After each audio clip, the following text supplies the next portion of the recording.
players getting back into position. You can see Rival and now Astral here getting their headsets on. And yeah, that man in the middle, the one sitting down, not Gun D.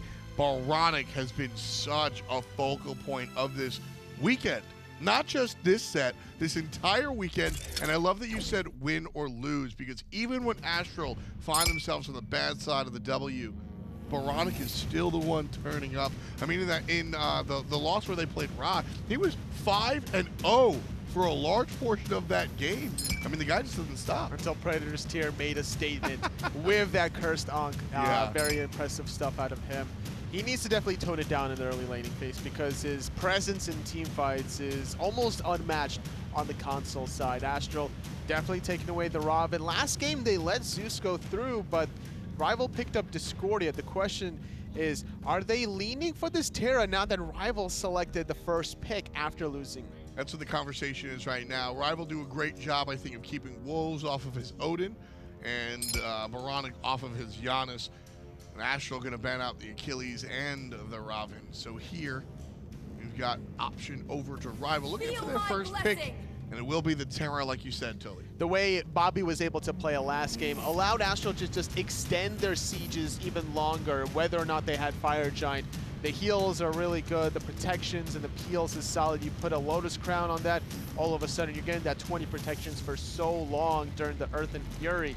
So I'm expecting a good performance here from Rival's DineOhSaw to be able to continue the pressure in that dueling. The damage too. I mean, the Earth and Fury alone, you don't want to go for, or like looking at Wolves especially, there won't be a Bakasura solo, I don't think, a repeat. No. I think that Wolves will certainly look to maybe head towards a more unconventional route still, which I'm perfectly okay with. I think that he's a strong enough player to be able to make just about anything work in solo. I mean, he was once considered the unanimous, no questions asked, best player on box. Things have changed since then, but still certainly in that wheelhouse. Outside of the Warriors and Guardians, Loki is also in the wheelhouse if he ever wants. That was a... I'm actually glad you said Loki, because that's something that Wolves hasn't played in a hot minute. But when he did, made the impact. And again, when you look at Bakasura, that's a character that is going to be aggressive, but can still do the solo lane thing. He can still do the split push. He can still impact the team fight. Tully, you're talking. So right I was thinking about the Loki for a moment, and then that reminded me that it was Transonics in the duel lane back then, when he would be aggressive and make the plays. And whenever you have a lot of attention in the duel lane and an advantage, that allows you to get the late game Loki online. But when you're playing a passive Jing Wei, you're not really looking for those highlight plays, and as a result, we're probably not seeing Loki out of Wolves. I still like this Jing Wei pickup though for Astral Authority, not just because of the fact that it means that Rival won't have the opportunity to focus out Coviii's Gobble, but also because of the fact that like Astral aren't really revealing anything just yet. Kumbhakarna, Jing Wei, they're like relatively safe picks that aren't really going to perform horribly, so you know that you can at least have them on the map in your team composition, and you don't have to reveal anything, but you get a chance to see what Rival's first couple of picks are going to be, and then you can look to respond appropriately. So it's interesting. I like seeing picks like Kumbhakarna in early on in the draft, because usually you look at these picks as sort of counter picks. Haha, you've gone attack speed, now I can go Kumbhakarna. But by selecting Kumbhakarna early, you then just put out the statement, don't pick the attack speed characters, we don't want to play against it. It's kind of like soft banning and strategy. Well here, Rival, who have repeatedly gotten the Hachiman in tandem with the Zeus, pick it into the Kumbhakarna, so the attack speed really not a concern. Nemesis selected here for Astral. I don't think Rival were concerned about the attack speed or not. It doesn't matter what Porsche is playing, whether it's the ROM with that steroid or the Hachiman for the Heavenly Banner. He's still going to make the plays in the laning phase and in team fights. And if a Kumbhakarna is all the way in the back line trying to get the mez off on your Hunter while he's not peeling in the back line once Rapio or even Predators goes in. Taco and I are here both loving these bans. They are just so mandatory. It doesn't even feel like, I mean, people at home might not understand it. They're like, why the hell is Havois getting banned in like 3rd and 4th? But Ratatoskr and Havois, I think both pocket pick strategies that either side is going to be looking for. You take out the hop wall just so you don't have to worry about the burst damage, and I also like that Rival are still going to choose to ban away the Baka anyway, just in case, because there is a decent amount of setup provided between that Kumbhakarna and the Nemesis. But I think this might be one of the first matches where the jungle especially is really going to stick out like a sore thumb if you're not on mark with the Nemesis. Rival thinking about the Ullr here. Certainly would be a good look. This is what Coast has chosen to play and be successful. And like I said, between games, I was talking to some of the fans and the support system out there. Rival Vaporish Coast's dad is there all the way from the UK, and he said he loves rooting for his kid, but he doesn't exactly understand the game. Put it this way, Dad, that Ullr right there, if Vaporish Coast goes that one, that's his Louisville Slugger. He's known for that. That's his bread and butter. He likes to play aggressive. Not many more aggressive hunters than an Ullr during laning phase, and I'm expecting him to still try to stick it into Coviiii and make sure that he feels the pain. But Ullr into the composition that Astral have right now, I mean, that would be... You're not just looking at Ullr for the ability performance here. That's just an easy bullseye target straight in the center that Astral are going to be gunning for every single time if he goes for that Ullr. No CC immunity. There's a Nemesis, a Thoth, and a Kumbhakarna.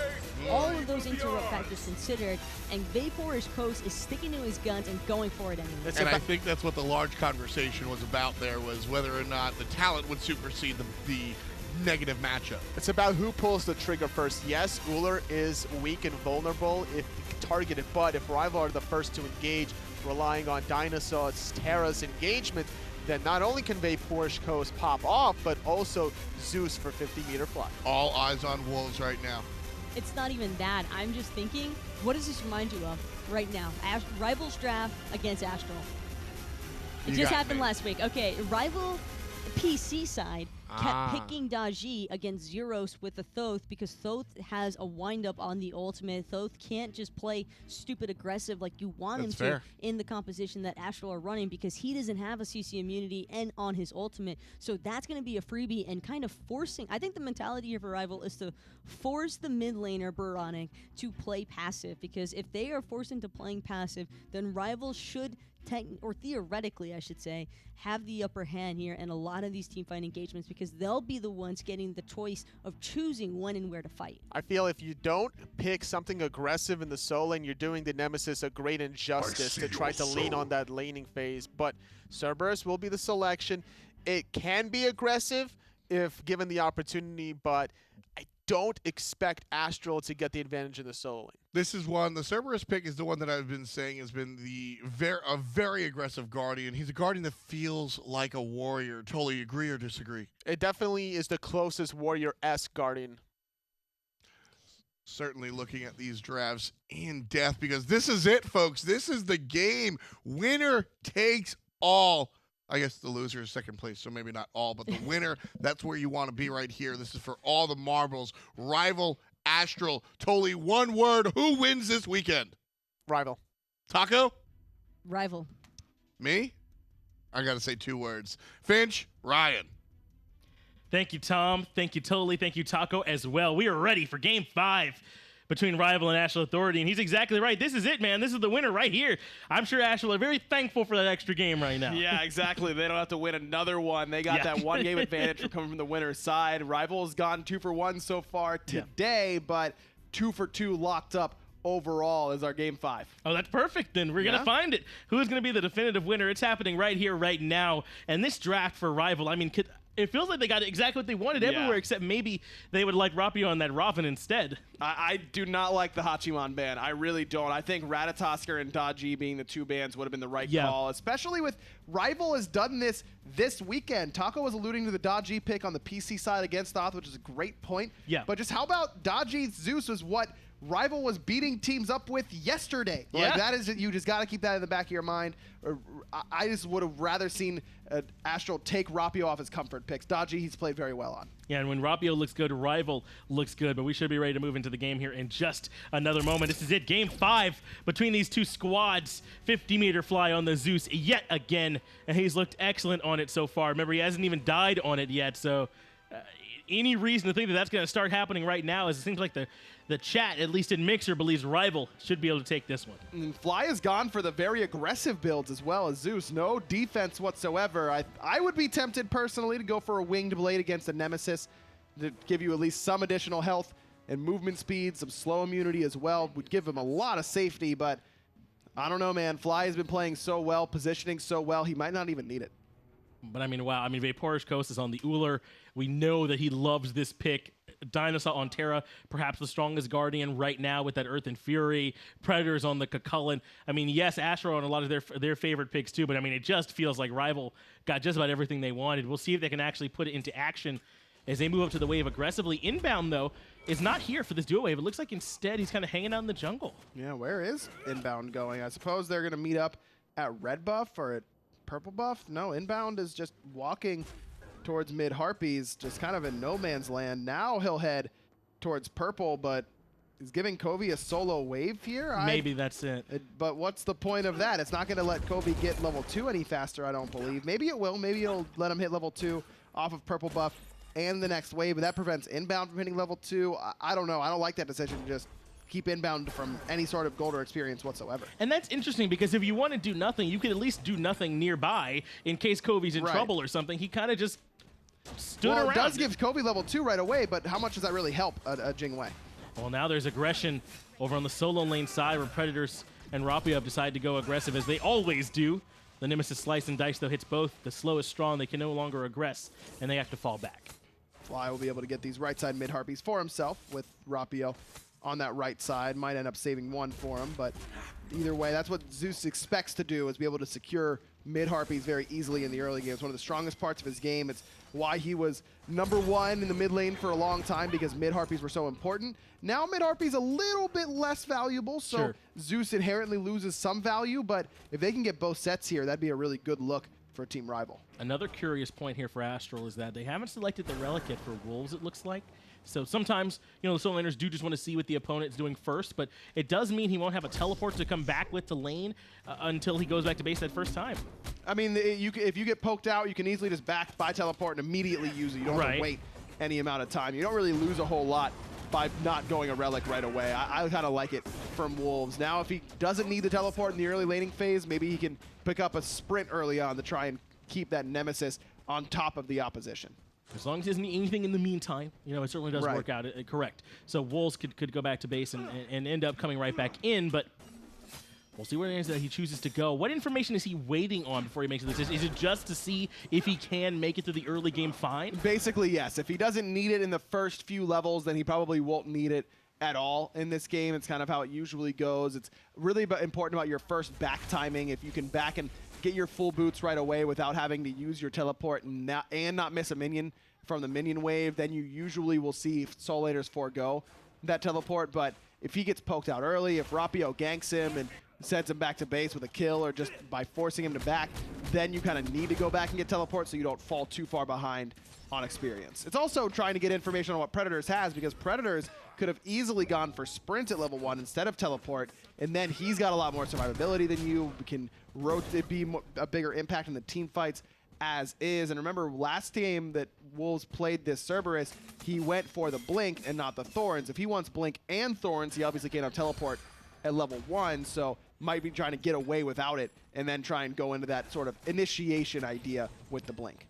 Checking in on relics elsewhere. Once again, the upgraded sprint is what's coming out here from DineOhSaw. So on another aggressive start for the aggressive dual lane and Team Rival. We'll see if they'll get to put that to good use, as it is just the regular sprint for Inbound, who again tried to give Coviiii a little bit of extra farm towards the start of the game, but I mean, at this point, it's looking like things are very close to just washed out. The XP per minute is basically even between DineOhSaw and Inbound anyways, so that early start doesn't really make too much of an impact, either negatively or positively for Coviiii nor Inbound. Just a little bit of a stylistic thing. Wonder if Inbound is really worried about the early invade or some sort of weird strategy that Rival might throw at them, but Rival was willing to play it pretty normal from the beginning. Now, Rapio does already have the full boots where Layers, I think, hadn't had the chance to back it, and now he does. And you saw Rapio had come over to duo lane to maybe see if he could find a moment to act, but Coviiii and Inbowned have been so pushed back up to the tower line, there really just wasn't much of a chance to find anything there anyway, and now Layers can kind of match that same power. Wolves does back and pick up the full teleport on the left-hand side, though. Inbound gonna get pulled back in. This should be first blood for Team Rival, and indeed it will be. Vaporish Coast likely to get the credit for it, and indeed he will. Love that decision to give it to Vaporish. Could easily have gone over to Rapio either. I think either of those decisions are good, but if you want Vaporish to just dominate this lane up against Coviiii, give him the early lead like that. 50-meter fly, though, could be in trouble. Drops the ultimate down top of himself, but oBoronic is here to help over the wall and make that an even trade across the map. First blood still goes over to Team Rival since they were able to find that kill, but they at least punish this Zeus, and I think that's the first Zeus death, right? Yeah, and for 50-meter fly. It's about time, honestly. I'm obviously the #1 Zeus fan, always rooting for the Z-Man, but that's what you have to do against them. Just as soon as you see him in the jungle alone, Neb ult, Oboronic dashes forward, waits beautifully for the beads to wear off, and then hits the stun. That's how you punish the Zeus in the early game, and now don't let up the gas. Now he doesn't have beads. Do it again if you're on Astral Authority. Otherwise, eventually he will be too much. Layers made the rotation over to try and stop them at the blue buff, but just got there a little bit too late. You mentioned it, 50-meter fly has the beads. I imagine that's because he's got to worry about inbound here on the Kumbhakarna and the stun from Oboronic. Would Aegis even have gotten him out of there? I don't know, but no. But you consider some of these relic choices. No, I don't think Aegis helps him there either, and I think that beads is the right call because of the Kumbhakarna pickup. Right. But again, I'd love to see a winged blade right after boots for 50-meter fly. That safety is going to be really hard to come by against a Nemesis. That is going to be the first of many Nem ults that 50-meter fly will be on the receiving end of. He does have the Warlock staff stacking up, though, so he'll have a little bit extra health to try and work with to get him out of there. But that first slow immunity, in fact, the actual extra movement speed that he would get from it could help him get away, certainly, from a couple of these ganks from Layers, who's looking active early. Another difference, I think, that we saw in the last game, as opposed to some of these first few games where Layers kind of had sort of let the game come to them, and it just wasn't going to work. I totally see what you're saying there and agree with you, because I do think Layers kind of played a little bit too passively in the early game, the first two games of this set, and that aggressiveness in the early stages in the last one, and the ability to outfarm Rapio for the first time all set. Now he's a little bit behind because Rapio's been on top of his XP harpies pretty consistently thus far, but still very close to that point is totally fine. And Predators, again, going into Layers jungle to strip that away. This is how he falls behind because of the pressure from Predators in that solo lane, which is why I'm kind of surprised to see Cerbereus be the pickup yet again for Wolves, knowing that Cerbereus can be played like a warrior. You heard him say it on the desk, but it's still a Guardian. He's still not going to be able to outclear a Chualainn very easily. Yeah, Chualainn has tons of pressure there in lane. Stun doesn't quite land, but that was the big focal point, wasn't it? The Bakasura came out, and you know, whether or not it had the huge impact in the team fights, building so tanky, it definitely was tanking structures and disrupting the flow from Rival. So the focus is on where's Wolves going to go here in this game, and he goes to the Cerbereus pick, which has done well for them, but up against the Chualainn, I mean, can he have that same impact? As it looks like the rotation is coming in on the duo. Vaporish sniffs it out and realizes he could be in some trouble, but Layers has that ultimate, doesn't use it on a DineOhSaw. Earth and Fury was available. Oboronic just a little bit too far to follow up on that. No boots for him quite yet. Still working on them after finishing off his Warlock staff early on. That does mean, though, 50-meter fly can grab those mid harpies along with Rapio. Looks like Rapio might even have stayed in mid and potentially not even split that with him. As Vaporish Coast jumps in aggressively, finds the axe onto Coviiii, but the epic uppercut is going to slow him down. He's telling Layers exactly where to come in for more damage. Airstrike and the ultimate comes out. The slow is here now as well, but they might be able to return on the inbound. Not quite. Another kill. This one goes to Coviiii. Sprint used offensively there by DineOhSaw, and immediately Layers comes over and, oh, what's that? Sprint's down? Cool. I'll be right there. That's free smoke for me on that left-hand side, and gets it with a nice, easy kill on the DineOhSaw. Yeah, Layers playing way better, I feel like, here in these last two games. Able to come over and help them find this kill in the DineOhSaw. Punish the aggression they know is going to be there. It's what Vaporish Coast and DineOhSaw have done all tournament long, and finally able to find a couple kills off it. Vaporish Coast plays safely and gets out of there, but not the same for the Terra. Yeah, I think that passive nature of Astral Authority's duo lane is starting to kind of get to Team Rival. They are trying to fight, but Jingwei, Kumbha are so difficult to force you to fight them. Like, it's just, they can run away, they can disrupt you very easily. It's very difficult to force them into engagements, and I think that's starting to take a toll on a team rival. There they go a little bit too aggressive, use the sprint offensively, knowing that Layers is still on that left side of the map. They use it anyways and immediately get punished for it. I think that's something that Rival have to keep in the back of their minds, that it's frustrating to pick a comp like Terra Ullr and not get to fight in lane like you really want to because of your picks and because of your play style and because, I mean, Rival made no secret about it. They feel like they're the better duo lane than Astral Authority, but when Astral won't fight you, then it can get frustrating. And that's the difference, right? Are you the better duo lane because you're better in lane, or are you the better duo lane because you have the better impact later on? And Coviiii and Inbound have been rotating over and helping their team out when they need it. So that really can be the true test. Even if you can box them out in lane, you got to be able to still stay calm and rotate over your team and have that big impact, as there's a grouping from Team Rival here in the mid lane. Trying to play around Predator's rage form, but it was wearing off anyways, and no one really seemed to be able to, or seemed interested rather in taking the bait from Astral Authority, who, again, just like the rest of their duo lane has been doing it, and kind of their whole map has just been saying, okay, you guys can take this here and there, that's fine, just no big buffs, please. And it's been a lot of XP invades from Rival, it's been a lot of mid-camp control from Rival, but they haven't been able to convert any of that pressure into actual buff invades quite yet, and that's where they should be looking next, trying to invade red. If duo lane's not going to fight you, go to their red buff, force them to either give it up or fight you there. Go to purple buff, continue to be on XP camps. That's how you're going to continue to get a lead, even if the other enemy team won't directly attack you or fight back when you attack them.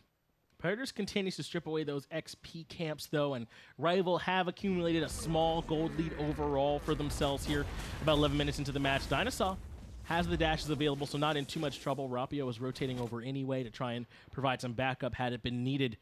But despite the fact that the kills are very even, Rival, again, looking to see if maybe they can find some pulls. They are going to pull more Wolves in, and it is going to be right into the ultimate. That comes out 50-meter fly. That is enough. Predators finds that one. Inbound now. Goes to the Sleepy Time passive. 2 quick kills come out for Team Rival. Right when I say things should slow down a moment, Rival gets some kills, and now they're moving over towards the Gold Fury. Great response by Rival. Wolves blinked in and used that ult. They didn't even blink, just used the ultimate, and Rival immediately pulled him back in. Predators zoning away everybody from this Gold Fury. This is a free gold, and Predators is going to get a kill in the 1v3. And no one from Astral is close enough to contest that Gold Fury. That's kind of been Predators as a player during this entire weekend. Is what is this dude doing? How did he get that kill? And what is the rest of his team doing, getting objectives while he's doing some crazy stuff in the midst of the enemy jungle? Yeah, if anyone ever asks you to explain Predators, don't even talk to them. Use that clip to explain it. He's going to go fight 4 people while his team does some other stuff and possibly even get a kill in trade for it, which he absolutely does. Team Rival, just on talking about how they'd had a small lead and there hadn't been that much action from them just yet. They get that fight in mid lane off the aggression from Wolves, get a couple kills and the Gold Fury. Now it's a 3,000 experience lead, 2,400 gold. And it's the dodgy Zeus combo again, man. It's so potent. Rival used it earlier on yesterday and continues to make it look great today. Wolves goes in, uses that Stitching and Torment, got beads from Rapio and Fly, and that's great, but then immediately Rapio goes, hold on just a moment, let me pull you back in, Lightning Storm right on top of it, nowhere for Wolves to go, and then the no contest on the Gold Fury is a little bit surprising with Thoth ult up, but Predators kept everybody busy long enough for that to be a viable option. And now there is a bit of an opportunity. You mentioned it. Those beads are down, so maybe they could find some kills, could Astral, but 50-meter fly is backing, playing very safe. I mean, Rapio goes for blue buff. As soon as more Wolves shows up, he retreats. So even though there is that momentary, perhaps, weakness, they've played around it perfectly. Rival, I think, have a chance to get away with that one entirely clean. Also, Rapio and Fly have Aegis now because they've hit the level 12, as you mentioned. So, whereas Astral Authority has not backed or hit level 12 in Layers' case. And Layers, again, this has kind of been the story of the set so far. When Layers is able to get a lead, then he's able to push it very nicely and win games for his team. When Rivals, whether it's Rapio, Predators, when they can keep him down, they've got a much better chance of winning. Able to pull in Inbound with the chains was Rapio, bring him down to about half health. DineOhSaw's here as well, and Predator doing the Predator things, rotating between the tier 1 and tier 2. Red buff is going to be the call after forcing some reactions from Astral, and Rival are able to successfully pull that one away. And that's what I was saying earlier. If the enemy team isn't going to fight you, you poke them out, you do what you can, even though they won't engage on you necessarily right away, but then go take their buffs. Go do something to force them back. Group up as 5, just like this, and push down the tier 1 in middle. I love this call. Now, Coviiii is going to continue to push. The proxy is still happening from Wolves, but this tier 1 in mid is going to fall. And now Predators has the teleport. He's going to go right back over to try and punish this a little bit from Wolves. But Rival continually forcing these fights. And that's what you have to do. If the enemy team isn't going to fight you, you just take what's theirs and get away with it anyways. Rival with not a massive lead, but about a little over 2,000, nearing 3,000 now, 2,300. And that's pretty healthy for this point in the game. Experience right around the same margin, and a lot of that is on Rapio in the jungle. He's got 2 levels there. Mid lane looks even. DineOhSaw's have got a level over Inbowned right now, and Predators has a level over MOR Wolves. And that doesn't surprise me at all that it's the jungle and the solo. With how many XP camps that Predators and Rapio have stolen away, I'm surprised it isn't more. And this is so important, isn't it? As they drop down the ultimate on the Pyromancer, they are going to be able to grab it. No heroics able to come out from Wolves this time. That Rival are able to regroup. Both teams, I feel like, have responded to these punches. As Vapor's Coast sees the beads and the Aegis, Sprint comes out. Coviiii is going to be waiting for him when he drops. Can't land all the shots. Vapor's Coast survives the aggression and duo. Now Boronic uses a stun. That'll force out the beads, but Boronic doesn't have beads of his own. Has the Aegis, but it's not going to be enough. DineOhSaw will bring him down. Rapio very low, but Layers can't quite find the finishing blow, and the jungler for Rival gets away. Great play between DineOhSaw and Rapio. Goes up for the chains. Is exactly what we're talking about, where Boronic, when he doesn't have the beats, can't get away from it. They pull him back in, waits patiently, does DineOhSaw for the clap, keeps him locked down long enough for Rapio to find the damage and get the kill, and they're able to make it off when 50-meter fly shows up. But it did cost Rapio both of his relics, so he has to be careful now. Vapor's might need to be careful. No beads for him, but he's able to jump out of that Maz in time. Root's going to be good, but minion wave there to try and help out and body block some of those shots. Wow, Vapor's Coast twice now has been able to survive the aggression in dual lane by himself to give DineOhSaw the freedom to rotate around the map. Now Rapio is here to punish the over-aggression. Doesn't have the ultimate available, but is going to be able to try and help chase down Coviiii. 50-meter fly is here now as well. Inbound's dead to Rapio's Trickster Spirit. Coviiii is really low. DineOhSaw, if he has a stun, might be able to finish this off, but look at Predators! Of course he is, coming around, just clotheslines him coming out of the jungle. Coviiii is toast from Predators. In that rotation into dual lane, they're trying to camp Vaporich, but Vaporich is playing it too well, and Coviiii and Inbound just don't quite have the damage and setup to bring him down quickly enough to stop Rival from rotating in. And not by accident, Gold Fury coming up here in a couple seconds, of course. As soon as they look for that aggression over in duo, they've got an objective to grab on the back of it. This is so impressive from Rival to take that punch from Astro last game and just go right back to what they were doing in games 1 and 2, right? It looked like they have not missed a beat. A 5,000 gold lead now, 4,400. Yes, Layers does find tier 1, so at least get something back on the map, but Rival looking just as clean as ever. Man, I really feel like that missed dodgy ban is really coming back to haunt Astral right now. And look, the Ullr is going to be good for Vaporich Coast, but if he gets Hachiman, is it really that different either way? He's already got a 2-level lead anyways. You don't want him on Ullr or Hachiman. You're not going to ban both if you're banning Ratatosker. Why let Rapio get a priority pick? The Ratatosker has been pretty good for him, but even that I don't think is as good as his Dodgy has been. Even if you ban one, ban Dodgy, right? Exactly. I would think over the That's what I'm saying. If you're going to ban one, ban the Dodgy. Instead, he's 0-0 and 6. Has been a part of 6 of Rival's 7 kills. And that just has been the difference to me. Plus, Predators gets Chualainn again and does Predator stuff again. But it's really those two in tandem that stand out to me. That you can sometimes handle one. You can never handle both when they're both playing very, very well. And with Dodgy Chualainn, you expect nothing less than both Rapio and Predators playing well. And Vapor's Coast has done a good job, maybe not offensively, but surviving in the 1v2. DineOhSaw has been kind of rotating around and working along with that Rapio 50-meter fly duo to help set up some kills for them because they trust Vapor's Coast to survive in the 1v2, and he's done it perfectly. Inbound and Coviiii have not been able to have quite the same impact as the duo from Rival. Check out the player damage from Boronic right now. 2K.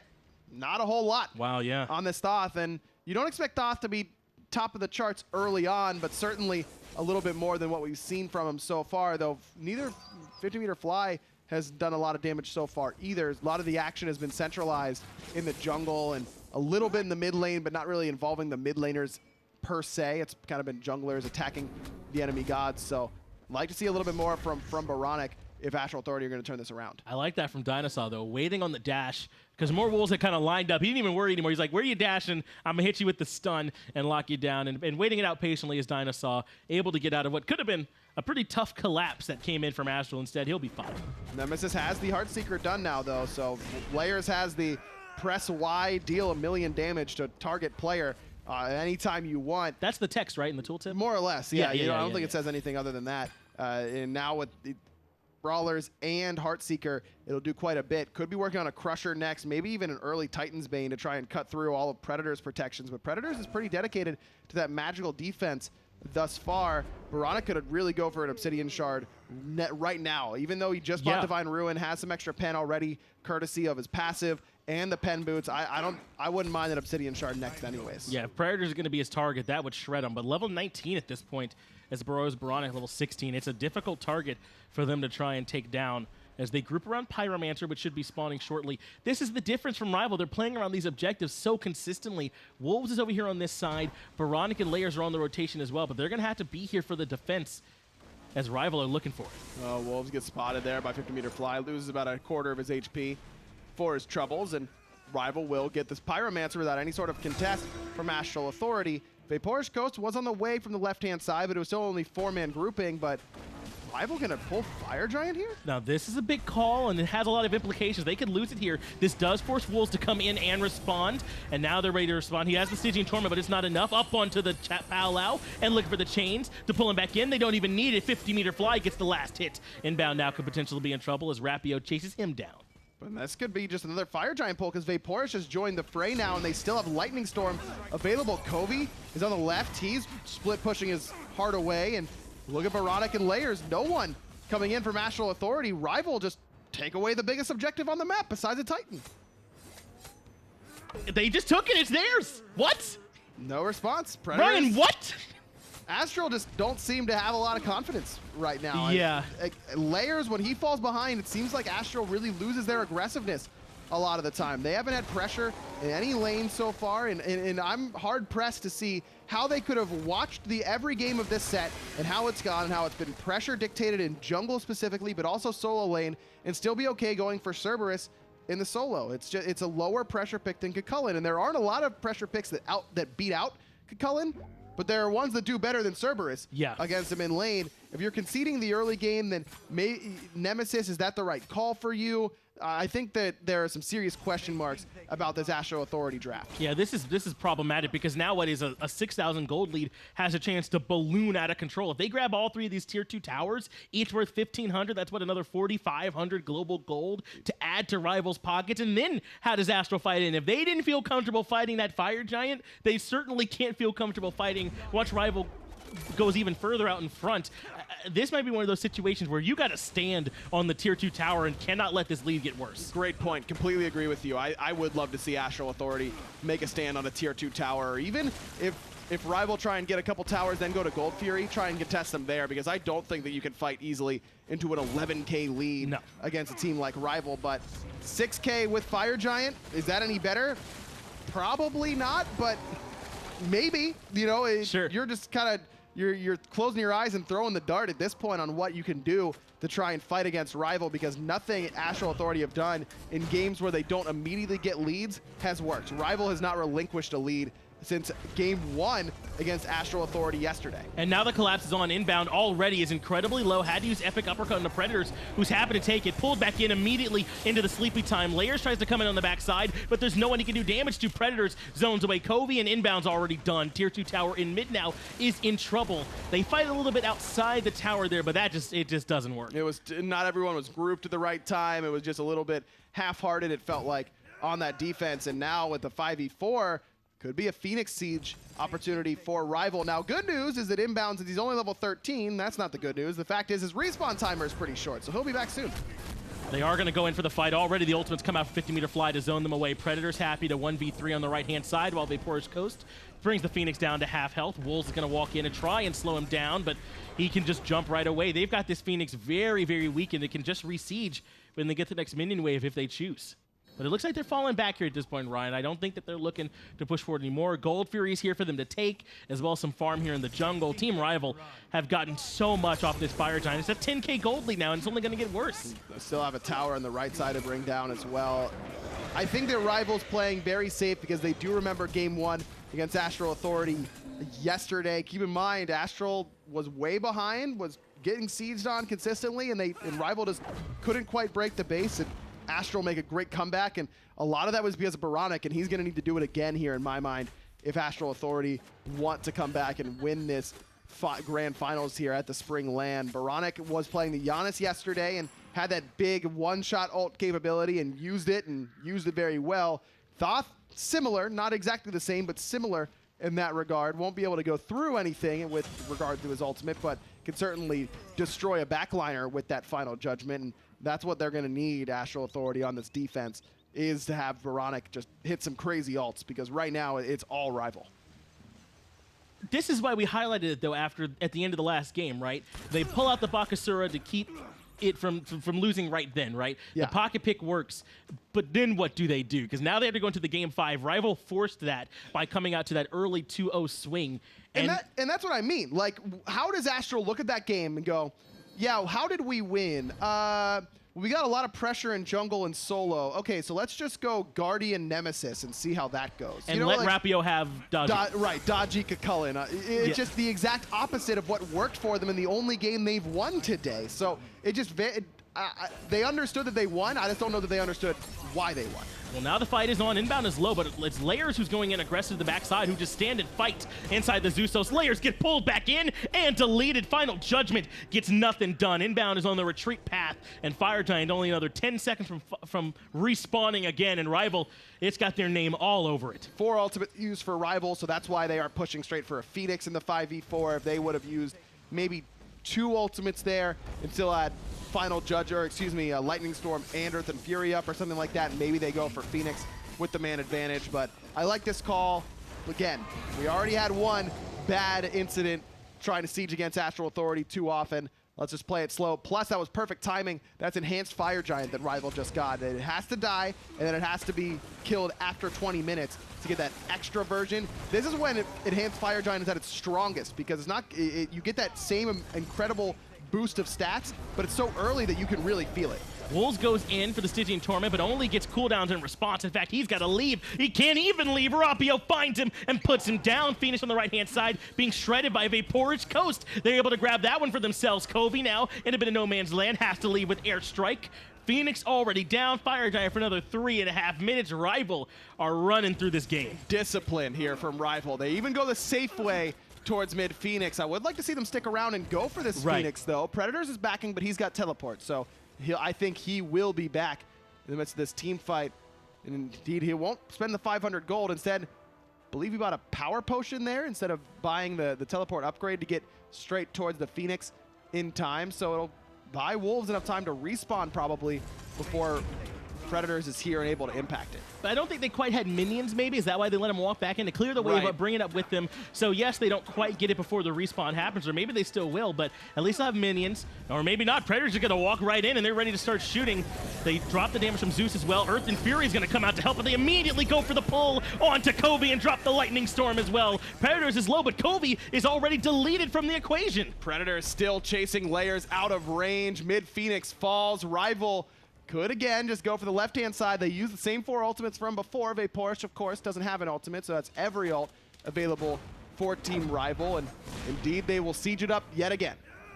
Now it's time for the left side. Phoenix mid has already fallen. Right has already fallen. No Coviiii to try and help with the Hunter damage either. The blink comes out from Layers, but the immediate response from DineOhSaw and the damage from the Zeus sends him tumbling back. Inbound now in trouble on the front line. He's at half health. He has to retreat as well. Phoenix on left-hand side is down. There are no more birds to defend this base. Team Rival looking dominant here in the last game of the set. This is game 5. They're ready to send Astral Authority home. Man, if I'm Rival, I'm getting buffs, backing, and going, let's end now before this Fire Giant wears off, because that Enhanced Fire Giant, as I mentioned, this is where it's the most impactful, so you want to use it while you can. They still have 90 seconds left on that buff, plenty of time. Buy your power pots and run it up mid, man. Get those fire minions in and just drop the Zeus ult, because I don't know that anything Astral Authority can do can really stop Rival if that's their game plan. Now, if Astral Authority are able to catch Rival hesitating, Rival maybe a little bit gun shy right out the Titan, that's where we could see a defense happen. But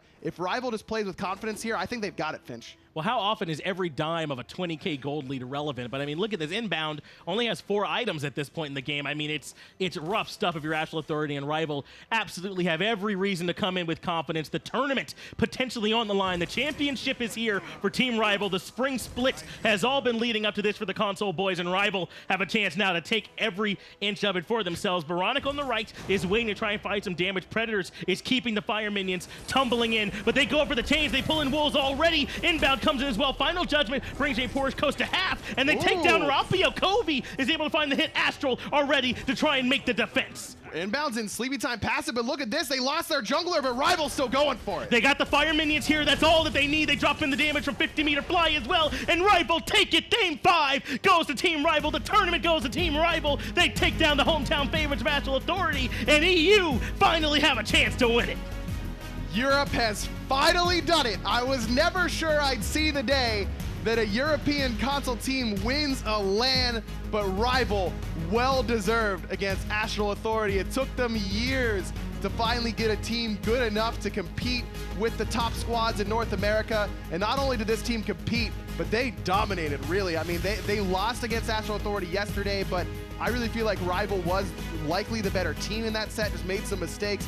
Rival, I don't think there's any doubt in my mind. The best team on console right now is across the pond, and that's the first time you've ever been able to say that. And it means so much for EU. I think we saw some of the Fable boys come running in there just now. I mean, EU wanted this win. You heard it from Taco. They were watching the VOD reviews together. They were looking over those matches. They were planning. They knew that they had enough on their side to get this done. Rival come in, and as you said, in dominant fashion, are able to get it done. Astral got 1 victory in that set. The other one came just from making it through the upper bracket. I mean, they looked strong. It was impressive. It was really impressive from Rival, and it was a team effort. And that's really, really important that these guys are able to do it as a unit. I mean, Rapio had great games. Fly had great games. Predators had a great series overall. Just a great weekend for them overall. But you can say that about everyone. Porsche gets another quadra kill this week. Just incredible play from Rival. I'm happy that they finally got there. That's got to be a huge weight off of an entire region's shoulders that finally they get their validation that, yes, European console is real and competitive. And the Rival been believing in Rapio, right? That Oregon has stuck with Rapio. This is the essentially old Enix that's come in. They have a ton of experience and finally able to make it. Excellent performance from them all. Really all split, all LAN. But we got the desk ready to break this down for y'all and tell you exactly what happened. Thanks a lot, Finch. Thanks a lot, Ryan, Tom, Taco, and Toli here, bringing you the dynamite. And I think the biggest deal there that I want to touch on is one. I'm very. It's very interesting to see how passionate Ryan is. For those that don't know, Aggro used to be a pro in this console league himself and played against the Europeans. And like he said, it was going back to when we first started here on the console world. Looking at how those European teams used to be, we never thought we'd be here. But Rival has stepped up, and Taco, they are absolutely the best team on console. The main thing that seals the deal for me on it is that for the longest time in Europe, I think that there's always been a lot of really talented players, but they just hated each other. Like, when you boil it all down individually, their personalities just constantly clash. It was between egos, just individual behaviors in general. These guys just straight up did not get along, and you wouldn't believe it looking at this team today, because I could be wrong on this, and they could very well correct me on it later, but I am fairly certain that most of these guys on this current Rival roster did not used to get along in the past, and they put their differences aside so they could form this European powerhouse team, come to LAN, get the upset and the victory, and 100% guarantee that Europe is currently the dominant region in console. It's about damn time, honestly, and for good reason. This season for Rival has been completely different than Season 5. The former Enix roster with Rapio definitely doing a lot of work in Season 5 collectively. A struggling North American side for PC and console. Europe on both sides trumping the North Americans, and it's all Rival all the way.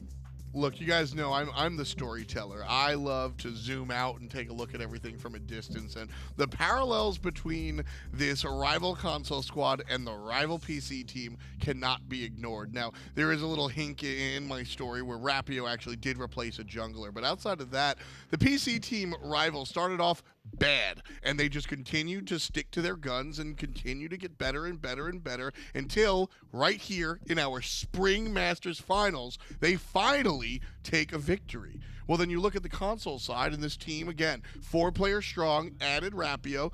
They were not very good, but there were signs of prowess there on that Enix squad. And they worked and worked and worked and worked and worked. And now DineOhSaw is a Spring LAN winner. Now we see the likes of 50-meter Fly, who I called 50-millimeter Fly for multiple splits. Now I can't ignore the man's name, and justice has been served. Rival comes through with the win. A lot of chemistry and synergy you could tell between this roster. The LAN experience from Rapio of Season 3 and 4 collectively, transitioning to Season 5 with these 4 Enix former members, have definitely pushed them over that struggling hump to succumb to Astral Authority and Elevate, taking revenge and getting this championship. Honestly, I'm looking at the whole roster as a whole, and it's difficult to pinpoint who the MVP is. Well, you mentioned Rapio, and I think that's kind of where I'm going to go in that direction. Rapio looked extremely strong in the jungle, and the growth, again, I know we focused on the other 4 members that have come from Enix,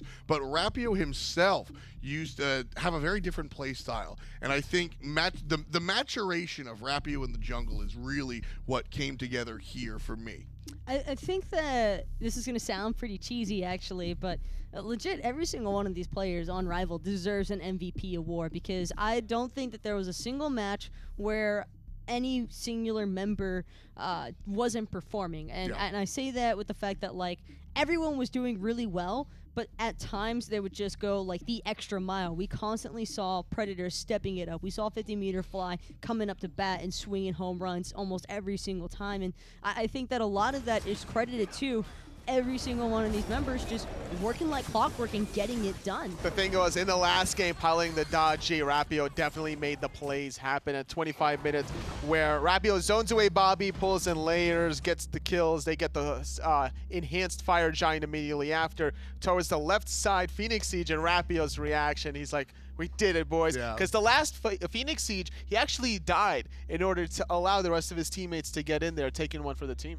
Again, talking about the legacy of this team, looking at where they came from, Rapio was surrounded by so many other high-end talents that one by one step away from the game, and Rapio, the lone survivor of that first-generation European console, nobody else is there. Rapio joins with the second-generation Enix guys, and I think there's a lot of credit to be had there. All 5 members stood strong. We're going to talk to Rival after they won their game, which is right about now. Let's see what they have to say.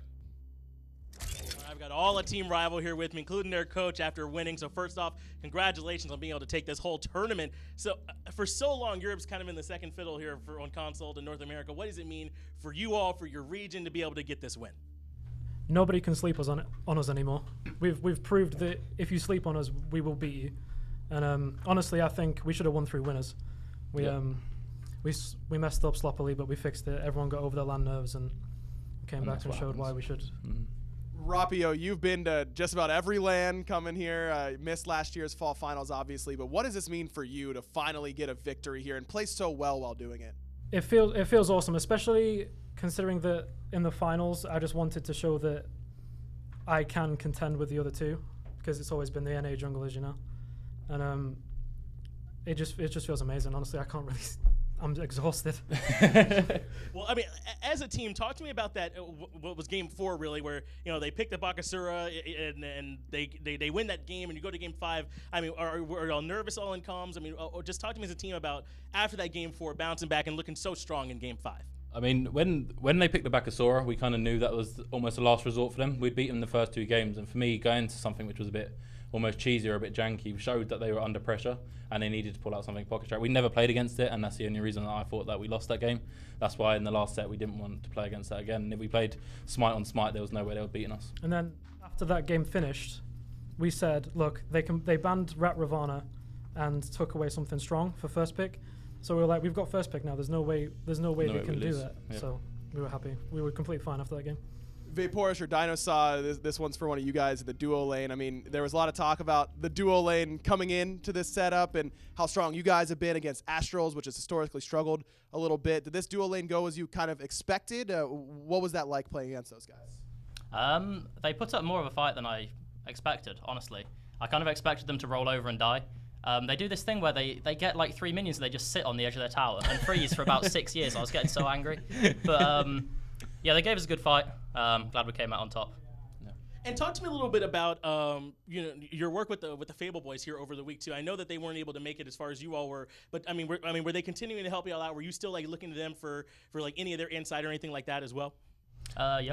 I think the Elevate set was an eye opener for us, talking to them, because we can watch as many VODs as we can find. But until you actually play against a team and see their play style when you're actually playing against them, it's really different. So the fact that they got to play against Elevate first, we did go to them and just say, look, what was impactful, which is why you saw a lot of pressure on Dr. L in that set. And then mostly from that, we knew over the weekend we just finessed our play style and how we like to play. And I think the most important thing from this LAN is we didn't come in trying to play NA's meta. We come in with the Zeus, we come in with our picks and said we're going to input our meta onto you. And it's the first time that I think EU has been more advanced than NA. Gotta ask this question to the Spring Finals MVP. That's Predators out of the Soul Lane. First of all, congratulations. Well deserved. Your play style is just unadulterated aggression. I mean, sometimes we're sitting there like, what is this guy doing going in 1v3, 1v4? What's it like when you've got that kind of momentum? It felt like you were willing to take any fight they'd give you. Yeah, I just pretty much like formed up in the Soul Lane, and I could just rotate. Like my team's like, oh, to get back, you're so deep, and I'm like, I'm sorry. And I just like, yeah, it felt good. Well, I know y'all are so excited after getting that win, so we'll get y'all out of here in a moment. Just want to get some of y'all's final thoughts or any shout outs that you all want to give after being able to get this championship here and get that win. Definitely the Orc. Like we've been surprised. So quite a few of us come over, like from Enix to Rival, and we didn't expect such to be treated so well. The org is amazing, and then I guess it's just shout out to whoever's supported them personally. Yeah, and I think that's it. Then and of course, and of course the Rival fans. We've had insane support over the weekend. Quite a lot coming in from the PC Rival team, and we get to show them what we're able to do, and then doing exactly what Rival PC did was just insane as well. All right, well, congratulations making it through losers and winning the tournament here. These are our champions, Team Rival. Hopefully we'll get to see plenty more from you all in the future. Love those guys. Great talking to them. And I got to bring up that I definitely saw Rapio kind of, being a little emotional there. And one, I love to see that. I love to see the pride in the game. But also, the bigger deal here, I think, is he mentioned, dancing with the other North American junglers. But it was kind of very fitting, because I think in that last game specifically, Rapio had a great performance in the finals. And watching him, like I said, the other talent from the European console side kind of one by one stepped away from the game, and Rapio continued to really push forward. And watching him do this was really, really exciting. And I think it meant more to him perhaps than anybody else in the room, the fact that not only does he get the win, but he gets the win on his own terms, playing well in the jungle, making everybody know, look, it's taken us years to get here, but I can do it. So hats off to Rapio. I really enjoyed his performance. When I hear Rival console team, I definitely think Rapio. Yeah. He's been that staple person to just kind of persist throughout the seasons since the first LAN and that we had in our studio, is just making an impact there. He was always been that threatened jungler. He was mentioning how, stacking up to the other North American junglers, because there was no one out of Europe that can even touch him or challenge him, even Ullr going back and forth with him. So this means a lot to Rival, this means a lot to Rapio, and very impressive stuff as a whole for everybody from Rival.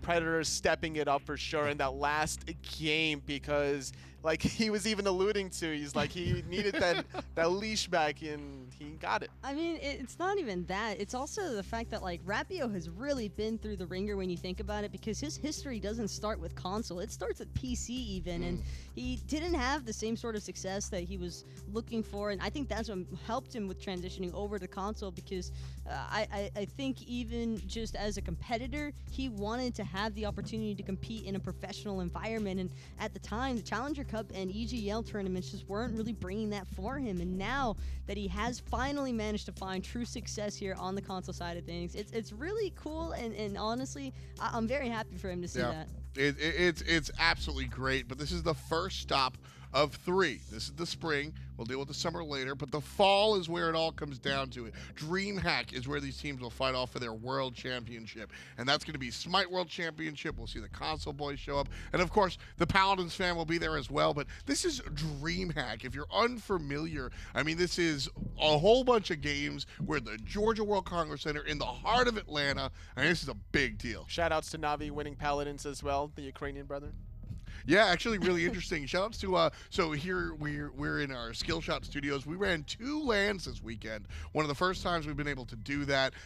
Really exciting to see all the Paladins folks and the Paladins talent come out. So really exciting to see all of them come together. And of course, we're going to keep that rolling with the Spring Fling very, very soon. May 24th, I believe it is. Yes, I got it right. And we're going to be having a lot of fun. And it's all for a great cause. Make-A-Wish returning here. And speaking of the Paladins family, the boy that put Rain Day in his spot, Mike, he's returning and he'll be back. A lot of things to have, honestly. A lot of shenanigans that we're going to be able to do. And you guys can definitely get in on the fun and get some rewards. You want to make sure. I mean, don't necessarily need to go all out for the Poseidon of the Archon Thanatos, but just keep in mind, any and every contribution, I think we all know that you're doing it because you want to do it for charity. I think that's the main reason behind all of it. Absolutely. It's one of the bigger parts of what we do here is always making sure to keep the right things in mind. Like we said, it's been a great opportunity for our Skillshot Studios 2 LANs. One of the first things that we hung up here was Allied's jerseys, so definitely keeping all of the good stuff in mind as we put on the LANs and have a great, great time. Shoutouts to the Europeans who take home the victory for the first time in Smite console history. For myself, Taco Toli, our commentators Finch, Hinduman, and Ryan Agro Bailey, and everybody else that's part of the production, because there's a ton of them. Thank you, and of course the viewers. Thank you guys as well. We'll see you next time. Peace, and much love to you.